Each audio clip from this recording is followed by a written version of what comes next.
ఉల్టా చోర్ కొత్త ఆలంకే డాంటే సామెత కరెక్ట్గా సరిపోతుంది కాంగ్రెస్ పార్టీకి, రాహుల్ గాంధీకి. రాజ్యాంగాన్ని మార్చిందే వాళ్ళ నాయనమ్మ.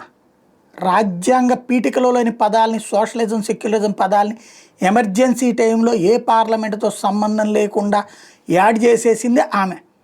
దాని మీదన భారతీయ జనతా పార్టీ నిర్ణయం తీసుకోబోతుంది, త్వరలో దాని మీదన ఇంప్లిమెంట్ చేయబోతుందని తెలియకానే రాజ్యాంగాన్ని మారుస్తుందంటూ మొన్న ఎన్నికల్లో రచ్చరచ్చ చేసుకొచ్చాడు. ఆ విధంగా మొత్తం పబ్లిక్ని డైవర్ట్ చేసే ప్రయత్నం చేశాడు.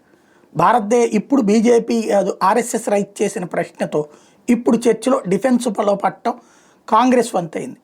రాజ్యాంగ పీఠికలోని పేర్లని ఎలా మార్చారు, అదనంగా ఎట్లా యాడ్ చేశారు, పోనీ ఆ తర్వాత తాము అధికారంలో ఉన్నది ఇందిరాగాంధీ అధికారంలో ఉంది, ఆ తర్వాత కూడా ఎమర్జెన్సీ తర్వాత మళ్ళీ ఆ తర్వాత పివి నరసింహ ఇదే రాజీవ్ గాంధీ అధికారంలో ఉన్నారు, పివి నరసింహ రాజీవ్ గాంధీ ఉన్నప్పుడైతే ఏకంగా 412 స్థానాలు ఉన్నది. అంటే 2/3 మెజార్టీతో ఈజీగా అమలు చేసేసుకోవచ్చు. బట్ పార్లమెంట్ ఆమోదం పొందలేదు సోషలిజం సెక్యులరిజం లాంటి యాడ్ చేసిన వాటి.